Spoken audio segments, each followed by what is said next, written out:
Hello మామ, ఏంట్రా వీడు కొత్తగా ఇవన్నీ పెట్టుకొని చూస్తున్నాడు అనుకుంటున్నారా? ఏం లేదు మామ, సండే శివరాత్రి ఉంది కదా, ఆ రోజు కావాల్సిన జాగరణకి ఉపవాసానికి కావాల్సిన అన్ని తెచ్చుకున్నాను. అవి మీకు ఇప్పుడు చూపిస్తాను ఏమేమి తెచ్చుకున్నాను. పైనాపిల్, బనానా తెచ్చుకున్నా, మాకు ఇక్కడ ప్యాకింగ్లో దొరుకుతాయి. Apples, sweet potato, grapes. ఇది మెయిన్ మామ కదా, అందుకని తెచ్చుకున్నా. యాపిల్ జ్యూస్ తెచ్చుకున్నా మామ, దానిమ్మ ఇవి ఉన్నాయి. పాలు మామ, యోగట్ అదే పెరుగు, ఇంట్లో కావాల్సిన కూరగాయలు, మళ్ళీ కొన్ని వస్తువులు అన్నీ తెచ్చుకున్నాను ఇంట్లో కావాల్సినవి. నేను తెచ్చుకున్న వాటికన్నీ బిల్లు ఇంత అయింది మామ, చాలా పెద్దగా ఉంది కదా బిల్లు, తప్పదు తెచ్చుకోవాలి. మొత్తం టోటల్గా 37 పౌండ్లు అయింది మామ, ఓన్లీ పండ్లకి, కూరగాయలకి, పాలకి.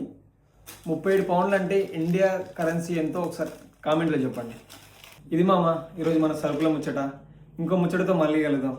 Until bye bye.